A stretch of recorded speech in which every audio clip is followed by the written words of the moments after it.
This is The Sit Down, and I'm here with a Philly hometown hero, legendary actor Kevin Bacon, star of City on a Hill, a new crime drama on Showtime. Thanks for taking the time to join me. Thank you for having me. So I want to talk about your character in this new show. Within the first minute that we're introduced to him, we learn that he is corrupt, that he is a bigot. So what was your reaction when you first read about him for the first time?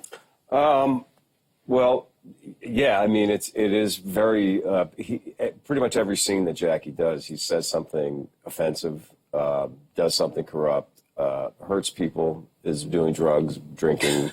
Runs the gamut. Yeah, it really runs the gamut. But when I read the character, every once in a while you see a part and you say, it's going to take me some work to kind of figure out what to do with this guy, but it's like Jackie, I heard him, I could see the way that he walked, I could see the way that I wanted to make him look and move and sound and all that kind of stuff. So while he is a despicable person, there's a great depth of character there, and there's this fantastic voice that he has that was created by Chuck McLean. And this show goes back to a troubled time in Boston. Is there a message or a takeaway that you hope viewers get about the criminal justice system or race or policing in the city during that period? Well, I think if you look at the show, it's kind of set up that this was a time when things were, hopefully making a turn for the better. At the same time, I think that you can look at the show and say, well, how far have we come? And that's going to be the discussion, I think. And not even just specifically for Boston, but, as a country and when you look at the things that, are still coming out of people's mouths and the corruption that's still happening and the abuse and the racial profiling and the very, very tenuous kind of relationship between law enforcement oftentimes and the people that they're there to serve, are we moving forward or not? I mean, that's a big question. One of the things you mentioned is that you had to find this character's voice. This is not the first Boston character that you have played over the years. By long shot. Have you found the key to a good Boston accent? Accents are a funny thing. I really try to think of it not as an accent, but more, as you said, to Jackie's voice, because, you can, certainly there are certain sounds that are real different, say, from Philly to Boston, and it's not that far away, but as you slide down the coast and you move through New York and you get to Philly, that you can actually hear it start to change in that way. But I think if you focus too much on I think it has to be a full package. It's got to be the kind of music of it. It's got to be the way it's phrased. It's got to be the placement of the voice. And oftentimes you'll hear two people that grow up, a block away from each other, and they'd have different kinds of accents. So there is no one specific right way to do a Boston. So that's why I try to really think of it as Jackie's voice. Well, the show was produced by famed Bostonians, Ben Affleck and Matt Damon, and you are also a co-executive producer. Did you get to work closely with them? What was the best part about working with them? Well, Ben came to Chuck McLean with an idea.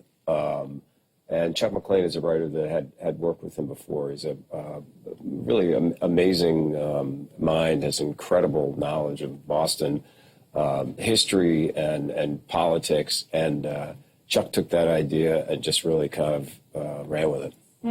And your wife, Kyra Sedgwick, directed an episode. Does that sense of familiarity help when you're on set with someone? I think so. She's a great director. She's very, very enthusiastic about directing. She's relatively new to it. Probably in the last 3 years, she's really embraced it. But I was a big champion of her becoming a director because I knew that she would be good at it. And when it comes to, there's some directors who really focus on, the camera lenses and the look and the placement of the scene and stuff like that. And she has a great knowledge of how to do that just based on how many years she's spent on a set. But then there's directors who are also incredibly focused on performance, and that's the thing that she's great with. And I think across the board, all the actors really love that and appreciated that about her. She comes in, she gives you some pointers here and there. Oh yeah, she does. She does. Yep, she comes and gives me pointers. Yep. Well, neither you nor Kyra have shied away from expressing your opposition to some of Trump's positions on Twitter, and particularly on environmental issues. Why have you decided to be outspoken about that?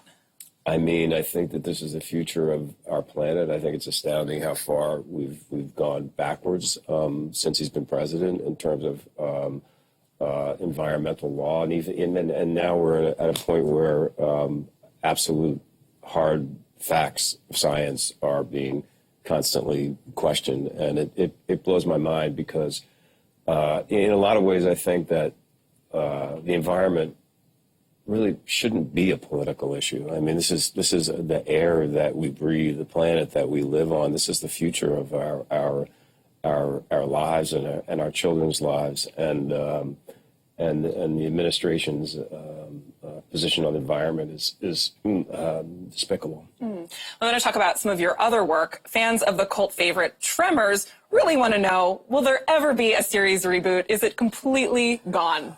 Well, you know, listen, we went down to Austin to the ATX Film Festival and showed a bunch of scenes and actually read some scenes from the pilot. And I love it. I think we did a fantastic job. The fact that Syfy decided to not turn it into a series, you know,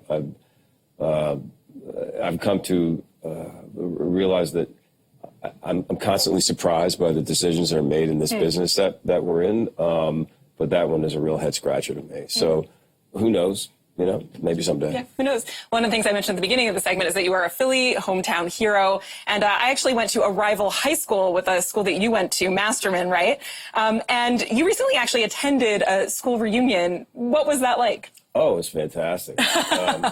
Yeah, when I was at Masterman, it was only a junior high. So you so it would have been a middle school. Yeah. Right. You were at Central, right? Yeah, I was at Central, and it was a high school at that point. It was, Masterman had turned into a high school. But you know, it was a buddy of mine who it was not an organized thing by Masterman. It was just he just kind of got on Facebook and pulled us all together into I guess it was 40 years or something like that everybody, maybe longer, 50. I don't even know. I can't. It was great. I mean, I loved reconnecting with people, and some of the stories that people had were hilarious. You know, I, for better or for worse, don't have the greatest memory for some of these details. So some of the things that they reminded me that I did, I don't know. So I was like, did that really happen? I think that's how a lot of us feel about those years of our lives. Yeah. How long have you been aware of like the Philly devotion for you? Are you aware of all the Philly devotion towards you?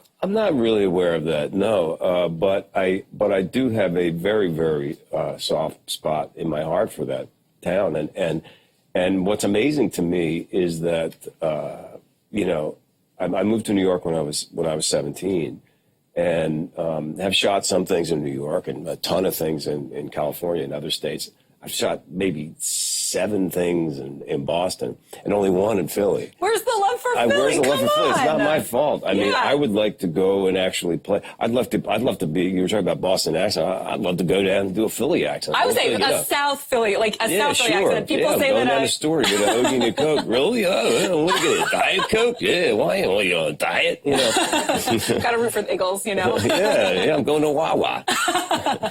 Well, this summer you're going on tour with the Bacon Brothers with your brother Michael.